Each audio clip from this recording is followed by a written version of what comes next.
작년 11월 미국의 여론조사 기관인 퓨 리서치 센터에서는 세계에서 가장 경제가 발전한 17개 나라 1만 9천여 명 사람들에게 질문 하나를 던졌습니다. 인생을 의미 있게 하는 것이 무엇인가? 이 질문에 대하여 17개 나라 가운데 14개 나라 사람들이 똑같은 대답을 냈습니다. 그게 무엇일까요? 감이 오시죠? 가족이었습니다. 다른 어떠한 가치, 물질, 건강, 다른 것보다 이 가족을 꼽았습니다. 부모, 형제, 자녀, 손자, 손주들과 함께 시간을 보내는 것을 가장 만족스러운 경험으로 생각을 했습니다. 호주, 뉴질랜드, 그리스, 미국 등 이 절반 이상의 나라에서 가족이야말로 삶을 가장 행복하고 풍요롭게 한다고 대답을 했습니다. 나머지 세 나라만 조금 다른 대답을 했습니다. 우선 중국의 위협 가운데 있는 대만은 사회가 가장 중요하다, 이렇게 대답을 했고요. 그 다음에 코로나로 큰 어려움을 겪었던 스페인은 건강이 중요하다, 이러한 대답을 했습니다. 17개 나라 가운데 한 나라가 남았습니다. 대한민국. 대한민국 사람들은 인생을 의미 있게 하는 것이 무엇인가? 이 질문에 무엇을 가장 많이 꼽았겠습니까? 물질적인 풍요였습니다. 그리고 두 번째가 건강이었습니다. 그리고 마지막 세 번째가 바로 가족이었습니다. 저는 이 여론조사 결과를 보고서 상당히 조금 당황했습니다. 아니, 전통적으로 이 유교 문화 속에서 이 가정을 소중히 여기고 부모에게 효를 다하는 것을 오랜 전통으로 삼았던 이 대한민국이 어찌 그 삶을 가장 의미 있게 하는 것이 물질이 되었단 말인가? 두 번째도 가족도 아니고 건강이 되었단 말인가? 저는 그러한 생각을 하게 되었습니다. 생각보다 이 대한민국 국민들의 가치관이 빠르게 변화하고 있습니다. 이제는 서구 사회보다 더 물질을 좋아하고 자기 이기적으로 건강을 챙기면서 살아가는 것이 한국인의 모습이 된 것 같습니다. 이러한 사회적인 흐름 가운데 5월 가정의 달을 맞이해서 우리가 한번 가정에 대하여 하나님의 말씀을 기초해서 한번 생각해보고 돌이켜보고 어떠해야 되는지를 점검하는 것은 매우 의미 있는 시간이라고 확신이 됩니다. 가정은 무엇입니까? 하나님께서 만드신 가장 최초의 기관입니다. 인간은 사회적인 동물인데 이 사회적인 기초를 이루는 가장 작은 집단이 바로 가정인 것입니다. 이러한 가정은 교회보다 먼저 만들어진 것입니다. 그러므로 가정이 모든 것의 기본적인 토대가 되기 때문에 가정을 바로 세워야 되고, 하나님께서 이 가정을 어떻게 하기를 원하시는지 우리가 하나님 말씀에 귀를 기울여야 할 것입니다. 하나님의 선택을 받은 히브리 사람들은 가정에 대한 언어가 상당히 독특합니다. 여러분, 가족과 가정은 어떻게 다를까요? 제가 조사해 보니까 엄밀히 조금 차이가 있습니다. 가정은 가족 구성원들이 함께 사는 공간을 주로 의미할 때 가정이라고 하고, 가족은 이제 가족 구성원이 된 사람들을 지칭할 때 주로 가족이라고 이야기를 합니다. 그래서 가정과 가족, 그냥 대동소이하게 우리가 같은 말로 사용하기도 하지만 엄밀하게 따지면 조금 차이가 있습니다. 그런데 히브리 사람들의 언어는 집을 의미하는 가정과 가족 구성원을 의미하는 가족과 단어가 다르지가 않습니다. 똑같은 히브리어 베리트라는 그러한 단어가 사용이 되었습니다. 가족이 거주하는 주거 공간인 이 집을 이야기할 때도 베리트, 엄마, 아빠, 형제들이 함께 있는 이 식구들을 이야기할 때도 베리트라는 동일한 단어를 사용하고 있습니다. 어쩌면 히브리 사람들은 자기의 가족들과 자기 집이 거주하는 것을 같은 것으로 그렇게 생각했기 때문에 이러한 동일한 단어를 사용했는지도 모릅니다. 우리에게는 가족은 해체되고 있고 가정이라는 공간만 점점점 의미 있게 남겨지는 것 같습니다. 왜 사람들은 아침이 되면 모두 밖에 나가서 생활하더라도 밤이 되면 근사한 호텔이나 또 맛있는 음식을 제공하는 이 식당을 뒤로 한 채 집으로 귀가하는 것일까요? 집이 최고의 안식처이기 때문입니다. 집을 나가게 되면 좋은 것 같아도 시간이 지나면 불편해집니다. 아무리 멋진 여행지를 방문하고 있다 할지라도 또 아무리 좋은 최고급 호텔에서 머문다 할지라도 시간이 지나면 내 주거 공간인 집이 그리워집니다. 내 집처럼 자유롭고 평안하고 쉼을 누리기에 더 좋은 곳은 없습니다. 이러한 이야기에 모든 사람들이 아마 공감하실 것입니다. 이렇게 점점점 사람들은 내가 편히 쉴 수 있는 거주 공간으로서의 집은 그리워하지만 그 공간 안에서 함께 생활하는 사람들의 관계는 매우 느슨해져 있고 약해져 있습니다. 이러한 가운데 우리는 가족의 의미를 다시 한번 생각해 봐야 할 것입니다. 구약시대 히브리 사람들은 어떻게 살았을까요? 대가족을 이루었습니다. 3, 4대가 함께 대가족을 이루어 생활을 했습니다. 그리고 이런 대가족 속에서 탁월한 유대인의 가정교육이 이루어졌습니다. 여러분, 유대인의 가정교육 세계적으로 유명합니다. 많은 연구가 진행되고 있습니다. 여러분, 이스라엘 가정에서 자녀 교육이 잘 이루어질 수 있었던 그 비결이 무엇이겠습니까? 그것은 집안의 어른 때문이었습니다. 어른의 정보력이 상당히 중요했습니다. 책이나 인터넷 같은 정보 보존이나 정달 매체가 거의 없었던 시대에 무엇이 중요했겠습니까? 세상을 오래 살았던 나이 많은 어르신들의 경험이 중요했습니다. 정보화 측면에서 나이가 많은 사람들은 인생의 경험을 통해서 축적된 경험이 많았기 때문에 많은 것을 경험하지 못한 사람들에게 무엇인가 교육적인 것을 제공할 수 있는 것이 풍성했던 것입니다.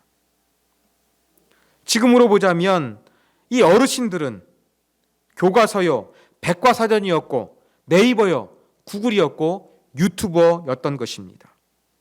예를 들어서 이 소문으로만 들었던 고래에 대하여 아무리 이야기해도 5만 가지 상상만 할 뿐입니다. 그런데 바다에 나아가서 고래를 보았던 어른이 있으면 그것만큼 이 자녀들에게 최고의 교육과 정보를 전달했던 것이 가능했던 것입니다. 이렇게 정보를 얻을 수 있는 것이 한정되어 있던 고대 사회 속에서 유대인들은 어른들의 경험, 어른들의 이야기를 존중했고 거기에 귀를 기울였고 또 그것의 가르침을 받아서 후손에게 전수하고 더 많은 것들을 이루고 지금의 오늘날의 이 유대 문화가 이룰 수가 있게 된 것입니다. 이렇게 가정교육에서 어른들의 경험을 소중히 여겼던 유대의 가정적 분위기는 집안의 어른들을 공경하는 문화로 자연스럽게 나타나게 되었습니다. 내가 알지 못하는 경험을 했던 어르신을 공경하고 존중하고 예의 바르게 갖추었던 것입니다. 가정에서만 그랬던 것이 아닙니다. 이것은 사회 밖에서도 이루어지게 되었습니다. 여러분 잘 아시는 것처럼 유대 사회에는 12지파가 있었고 12지파에는 장로들이 있었습니다. 나이 많은 연장다라는 이야기입니다. 이러한 장로들이, 이 어르신들이 이스라엘 공동체의 중요한 것을 결정하는데 핵심적인 역할을 했습니다. 많은 정보가 없는 사회에서 어른들의 경험을 소중하게 여기고 귀를 기울이고 그것을 다음 세대에게 물려주고 사회의 중요한 역할을 감당하게 했던 이 유대의 어른들을 공경하는 문화, 이것이 바로 오늘날 탁월한 가정교육이 가능했던 유대 사회를 만들었던 것입니다.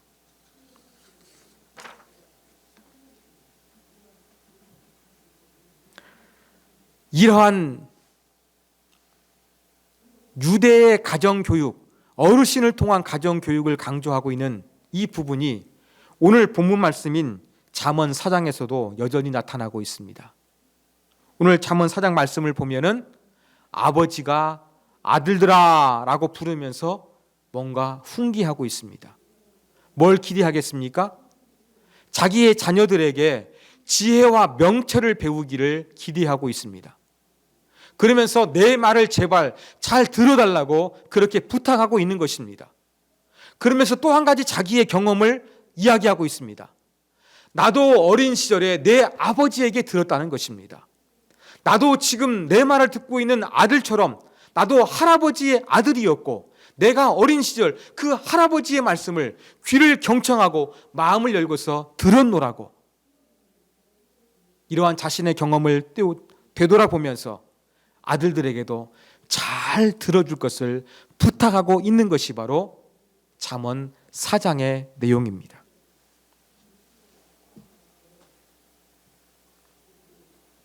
자, 이렇게 유대의 가정교육은 어른을 통해서 후손들에게 교육이 이루어졌고 탁월한 교육적인 효과를 발휘하게 되었습니다. 그러면 우리도 이 뭔가 가정교육이 잘 이루어지기 위해서 어른들의 역할을 강조하는 것 중요하다고 생각될 것입니다. 이것을 곧바로 적용할 수 있을까요? 그러나 세상이 달라져 버렸습니다. 옛날에는 이 경험하지 못한 사람들은 경험이 많은 어르신들의 경험이 정말로 중요했습니다. 그런데 지금은 어르신들의 경험이 필요가 없는 사회가 되었습니다. 시간적인 제약과 공간적인 제약이 없이 지금은 얼마든지 이 발달된 이 현대 과학 문명을 통해 가지고 정보를 습득할 수가 있는 것입니다. 여러분 유튜브 많이 하시죠? 유튜브를 운영하는 사람들 보면은 나이가 많은 사람만 하는 것이 아닙니다. 물론 경험에서 우러나와 가지고 그 정보를 전달하는 사람도 있습니다만 빨리빨리 변하고 새로운 기기가 나오고 새로운 어떠한 가치관이 형성되는 그 시점에 이 빨리 변화를 캐치하는 젊은 사람들이 유튜버 운영을 더 잘하고 새로운 정보를 우리 가운데 잘 제공하고 있는 것도 사실입니다.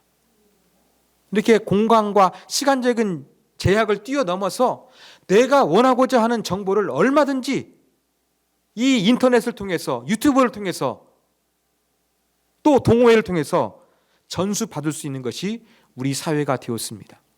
그래서 노인들의 경험이 그만큼 가치를 인정받지 못하는 사회가 되었습니다. 또 한 가지, 사회는 너무나 빨리빨리 변하고 있기 때문에 그 옛날 이야기하고 있는 어르신들의 경험이 고리타분해 보이는 것이 사실입니다. 나이 많은 사람들의 이 어르신들의 경험이 옛날에는 존중을 받았지만, 특별히 유대 사회에서는 존중을 받았지만 현대 사회에서는 별로 값어치가 없게 되었습니다. 이러한 사회적인 현실을 잘 보여주는 단어가 저는 꼰대라는 단어라고 생각합니다. 여러분, 꼰대가 무엇입니까? 원래 부모나 스승에 대해서 조금 비아냥거리는 말로서 사용하는 단어가 꼰대였는데, 지금은 많이 권위주의적이고 뭔가 전통적이고 뭔가 옛날 방식을 주장하는, 또 뭔가 꽉 막혀있는 사고방식을 가지고 있는 사람들 향해서 꼰대라고 표현할 때가 많이 있는 것 같습니다. 아예 그냥 이 권위주의가 아닌 권위 자체도 부정적으로 받아들이는 것 같은 뉘앙스를 저는 받고 있습니다. 이렇게 나이 든 사람이 꼰대처럼 느껴지는 사회 현실 속에서 나이가 많이 든 어르신들의 자리는 점점 설 자리를 잃어가고 있는 것 같습니다. 이러한 사회적인 분위기 속에서 여러분, 이렇게 어른을 공경하고 어른을 통해서 교육이 이루어지는 것이 오늘날 그대로 우리 가정 속에서 적용이 될 수가 있겠습니까? 불가능합니다. 불가능합니다. 그러나 사회가 아무리 발달했고 아무리 변했고 또 어르신들의 경험이 필요 없게 됐다 할지라도 모든 것이 끝난 것은 아닙니다. 아이를 목욕시킨 물이 더럽지만 아이까지 버릴 수 없는 것처럼 어르신들의 경험이 옛날만큼 가치가 없을지는 모르지만 그 가치는 여전히 유효하다는 것을 우리는 분명히 기억해야 할 것입니다. 이러한 관점에서 우리는 이 가정이라는 걸 통해서 뭔가 배울 수 있는 그것이 남아있다는 사실을 기억해야 될 것입니다. 유대 사회에서는 어르신을 통해서 교육을 받았는데 지금은 어르신들이 별로 가치가 없기 때문에 어르신들한테 배울 게 없다, 공경하지 않을 수가 있습니다. 그러나 그것이 전부가 아니라는 사실을 우리가 기억해야 할 것입니다. 여전히 가정에 있는 이 어르신을 통해서, 부모님을 통해서, 또 이 가족이라는 제도를 통해서 우리가 배워야 할 것이 있습니다. 우리는 그것이 무엇인지 가정이 느슨해지는 현대 사회 속에서 그것을 한번 되짚어 보기를 원합니다. 첫 번째, 우리는 가족은 계란처럼 매우 조심스럽게 다루어져야 한다는 것을 우리는 기억해야 될 것입니다. 여러분, 유대 사회에서는 부모가 교육과 정보를 전달해주는 가장 중요한 역할을 담당했습니다. 지금은 학교가 하고 있고 지금 많은 발달된 매스미디어가 그 일을 감당하고 있습니다. 그렇다고 가족이 필요 없을까요? 가족은 여전히 존재합니다. 가족이라는 자체를 부정하면서 살 수는 없는 것입니다. 아무리 핵가족화 되고 1인 가구가 늘어난다 할지라도 가족이란 제도는 사라지지는 않습니다. 인간은 사회적인 동물입니다. 가족과 비슷한 유사 공동체가 나옵니다. 확대 공동체, 교회도 가족을 조금 모방한 확대 공동체입니다. 그러나 유사 공동체나 교회 공동체도, 이 신앙 공동체도 가정을 대신할 수는 없는 것입니다. 가정이 정말로 중요합니다. 이렇게 존재할 수밖에 없는 이 가정에서 우리는 매우 조심스러운 입장을 가지고 가정의 가치를 아름답게 가꾸어 나아가는 그러한 자세가 필요합니다. 여러분, 성경을 보면은요, 성경에 기록된 가족관계를 보면은요, 일방적으로 어느 한편을 들어주지 않습니다. 성경은 분명히 가부장적인 사회 속에서, 권위주의적인 사회 속에서 기록된 것입니다. 그렇습니다만 성경은 부모님의 편을 들어주는 것이 아닙니다. 남자의 편을 들어주는 것도 아닙니다. 남편이나 아내의 부부관계 속에서도 서로 해야 될 것을 이야기하고 있습니다. 부모 자식 관계도 마찬가지입니다. 부모니까 무조건 순종하고 공경해야 된다. 성경은 이것만을 가르치는 것이 아니라 부모들이 자녀들에게 해야 될 명령도 엄격하게 기록하고 있습니다. 그렇습니다. 하나님의 말씀은 성경에 대해서 어느 한쪽 편을 대변하는 것이 아니라 모든 세대를 균형 있게 다루고 있다는 사실을 우리가 분명히 기억해야 할 것입니다. 이 말은 무엇입니까? 가정은 여러 세대가 이루어졌기 때문에 각자의 입장에서 생각해보고 배려하는 조심스러운 자세가 필요하다는 것입니다. 마치 계란을 다루는 것처럼 조심성이 필요한 것입니다. 아프리카 가나의 통치자는 지팡이를 가지고 있는데 그 지팡이 위에는 계란을 쥐고 있는 손이 있다고 합니다. 여러분, 계란을 손에 들고 있는데 너무나 꽉 쥐게 되면 계란은 쉽게 깨어져 버립니다. 근데 계란을 너무나 느슨하게 잡으면 계란이 떨어져 버리게 됩니다. 권력의 속성이라는 것이 너무 강하게 잡아도 안 되고 너무 느슨해도 안 된다는 것을 보여주는 상징적인 그림이라고 생각합니다. 가정도 마찬가지입니다. 가정도 너무 강하게 잡으면 깨어지고 역기능이 나타납니다. 너무 느슨하게 나타나도 가정의 의미를 잃어버리게 되는 것입니다. 어떤 가정에서 부모의 권위가 너무 세거나 어떤 가정에서 자녀의 말만 너무나 들어주는 가정은 건강하지가 않습니다. 계란을 너무나 꽉 쥐어도 안 되고 느슨하게 쥐어도 안 되는 것처럼 가정에게는 균형이 필요합니다. 가족 구성원에 관해서 서로가 적절한 균형을 이루는 것이 필요합니다. 사랑하는 여러분, 가정의 기능을 살리기 위해서 가장 필요한 것은 바로 무엇이냐? 우리 가정에는 적절한 가정 구성원들 간의 균형을 이루고 있는지 먼저 이것을 살펴보는 것이 중요합니다. 내가 너무 꽉 쥐고 있어서 깨어지고 있지 않은지, 내가 너무나 방치하고 있어서 느슨하지 않는지, 어떤 것이 적절한 균형인지 이것이 가장 중요하다는 사실을 우리가 기억해야 되겠습니다. 두 번째는 가족은 여전히 좋은 정서적인 환경을 제공하는 최적의 공간이라는 것을 우리가 기억해야 될 것입니다. 아까 말씀드린 대로 유대인들에서 이 어른들의 위치는 자녀 교육에서 정말로 중요했습니다. 그런데 어른들의 경험을 인터넷이 유튜버가 대신하고 있습니다. 그러면 가족이 필요 없는 것일까요? 뭔가 자녀에게 정보와 경험을 전수해 주지 못한다고 해가지고 가정은 필요 없는 것일까요? 그렇지 않습니다. 여러분, 사람은 정보로만 살 수 없습니다. 사람은 돈이 많은 것으로만 살 수 없습니다. 인간이 행복하고 인간답게 살기 위해서는 여러 가지가 잘 조화와 균형을 이루어야 하는 것입니다. 가장 중요한 심리적인 안정감이 정말로 중요합니다.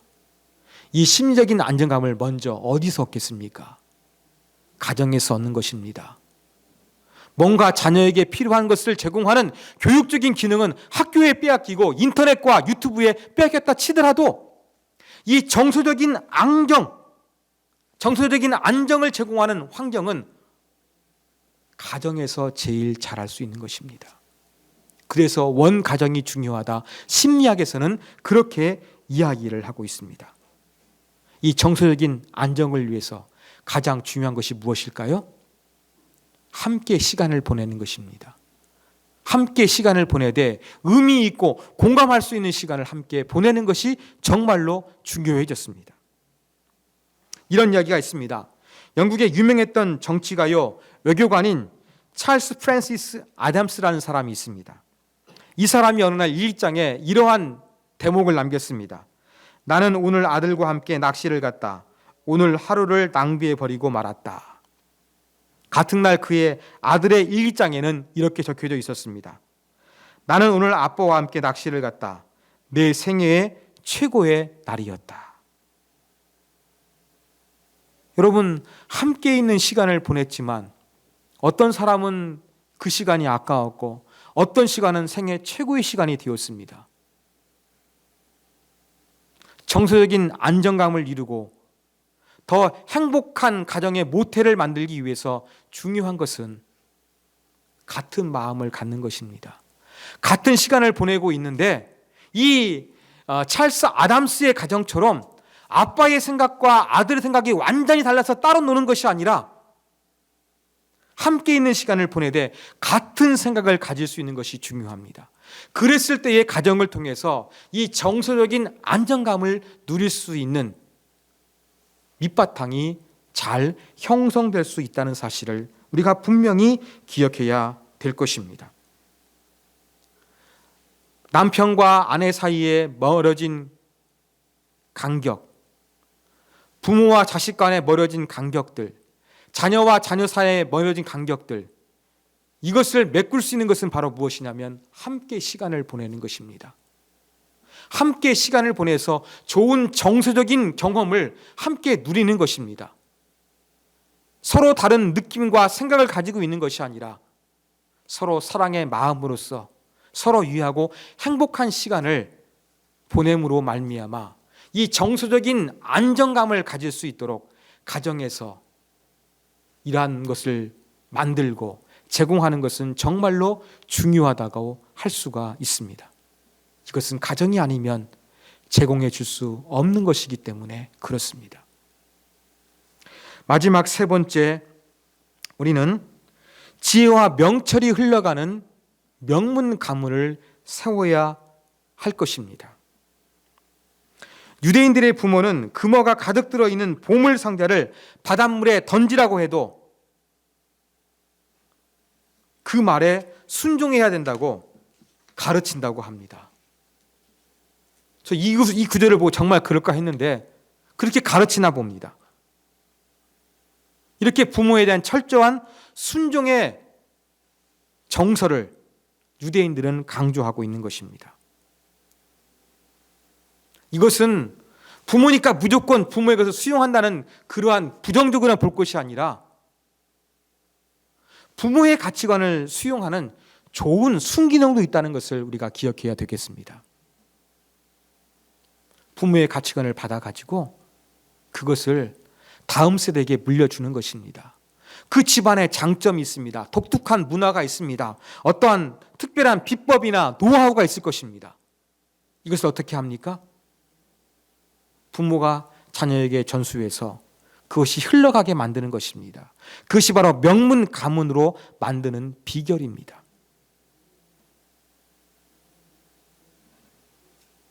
우리가 다음 세대에 전수해 줄 이 지혜와 명철, 그것이 있을 것입니다. 여러분이 경험한 독특한 것이 있을 것입니다. 그것을 여러분의 자녀에게 물려줘야 할 것입니다. 그 중에서 가장 중요한 게 무엇입니까? 여러분, 신앙입니다. 하나님이 살아계시고 하나님이 모든 것을 통치하신다는 그 신앙입니다. 이 신앙을 분명하게 물려줄 수 있는 지혜와 명철을 놓치지 않기를 간절히 소원합니다. 저는 경주 정씨 문헌 공파의 후손입니다. 뼈대에 있는 집안의 후손입니다. 혹시 여러분도 양반 자손의 후손이라고 생각하면 손들어 보십시오. 나는 양반이 아닙니다. 여러분 손들어 보십시오. 손들 뿐 없습니다. 제가 볼 때 양반의 후손이 아닌 분들은 한 사람도 만나보지를 못했습니다. 다 뼈대에 있는 집안의 훌륭한 후손들이십니다. 뼈대에 있는 집안의 후손이 중요합니다만 우리에게 가장 중요한 것은 바로 영적으로 우리가 어떤 가문을 만들어 가고 있느냐, 이것이 중요합니다. 하나님 보시기에 우리의 가문이 영적으로 신앙적으로 어떻게 서 있느냐, 이것이 중요합니다. 사랑하는 여러분, 아무리 시대가 변하고 아무리 어른들의 경험이 그 가치를 점점 잃어간다 할지라도 분명히 자녀에게 전수할 만한 지혜와 명철은 있을 것입니다. 그건 전달해야 할 것입니다. 그래야 명문 가문이 됩니다. 그 중에 핵심적인 거, 신앙이라는 것을 놓치지 않기를 바랍니다. 이 자리에 있는 자녀된 우리 젊은 분들도 부모님으로부터 명문 가문이 될 수 있도록 좋은 곳은 열린 마음으로 받아들이십시오. 그리고 부모님의 좋은 신앙을 이어받으십시오. 이것이 바로 5월 8일 어버이날을 맞이해서, 가족의 달을 맞은 5월을 맞이해서 우리가 놓지 말아야 될 중요한 진리일 것입니다. 다 같이 기도하시겠습니다. 하나님 아버지, 오늘은 가정교육이 발달한 것으로 유명한 유대인들이 나이 많은 어르신들을 통해서 가정교육이 이루어졌다는 걸 살펴봤습니다. 그러나 시대가 변해서, 환경이 변해서 그대로 적용하기가 어려워졌습니다. 그래도 여전히 우리는 이 가족이라는 울타리를 통해서, 부모님을 통해서 뭔가 배울 수가 있다는 것을 살펴보았습니다. 하나님 아버지, 이 가정의 가치가 한국 사회에서 약해져 가고 있는데 이 가정을 튼튼히 하는 지혜로운 자가 될 수 있도록 도와주시고, 가정을 계란처럼 조심스럽게 다룰 수 있도록 도와주시고, 또 이 가정을 통해서 정서적인 안정감과 하나 되는 공감대가 형성하게 도와주시고, 가문의 좋은 정통을, 지혜와 명철을 후손들에게 전달할 수 있는 귀한 가정들이 될 수 있도록 우리의 가정들을 축복해 주시고, 우리의 부모님을 축복해 주시고, 우리의 자녀들을 축복하여 주시옵소서. 주 예수 그리스도의 이름으로 기도하옵나이다. 아멘.